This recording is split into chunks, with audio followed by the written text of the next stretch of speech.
Le gouvernement français a décidé de suspendre toute forme d'aide au Burkina Faso. Le ministère des Affaires étrangères a stipulé que tout déplacement vers le Niger est formellement déconseillé.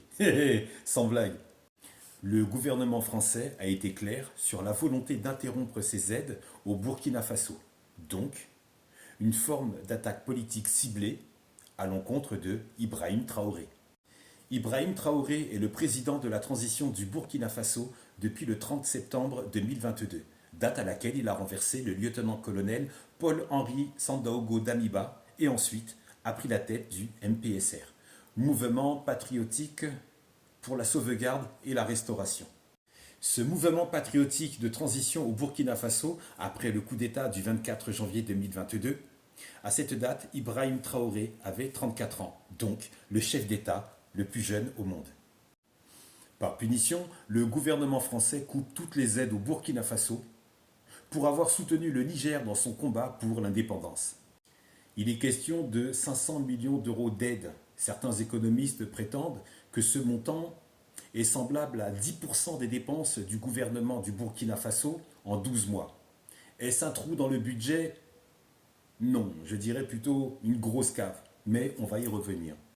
Le Burkina Faso s'est allié au Niger et au Mali et a expliqué qu'en cas d'invasion de la communauté économique des États d'Afrique de l'Ouest, il procurerait une défense au gouvernement du Niger.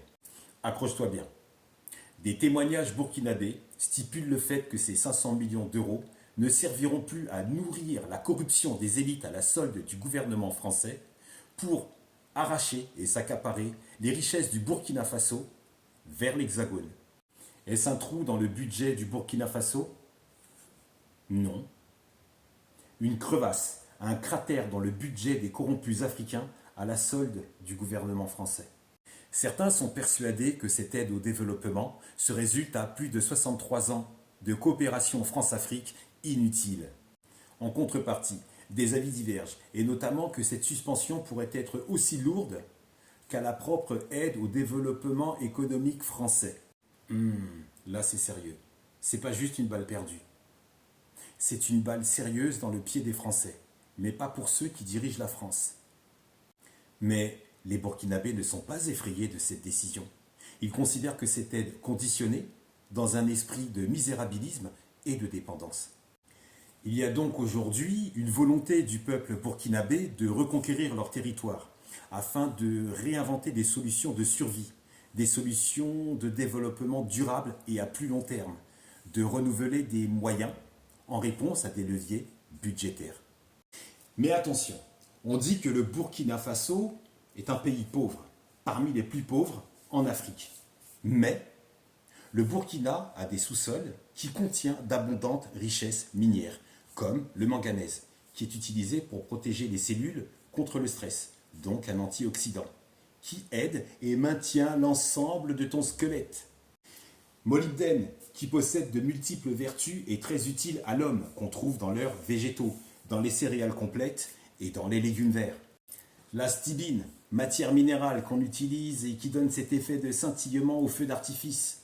On l'utilise aussi en cosmétologie, dans les mascaras des dames, ou toi, si tu fais partie de l'autre équipe. Enfin bref, si tu aimes le mascara, mets du mascara, j'ai aucun problème avec ça. On y trouve également de l'or, de l'argent, du fer, du cuivre, nickel, phosphate, zinc, plomb, fer. L'ensemble de toutes ces richesses ne se trouvent pas toutes dans les sous-sols français.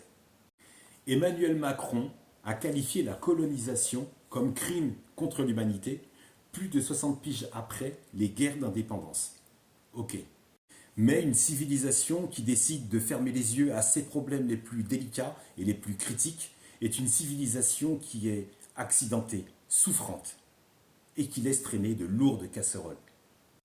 L'idéologie colonialiste européenne et ses grands maîtres imbéciles sont aujourd'hui inaptes, incapables, lâches et déloyaux de regarder en face et surtout d'abolir et dissoudre le problème colonial qu'ils ont eux-mêmes créé. Ce qui explique en partie l'éclat et le bordel France-Afrique que nous connaissons aujourd'hui. Que la paix soit avec toi.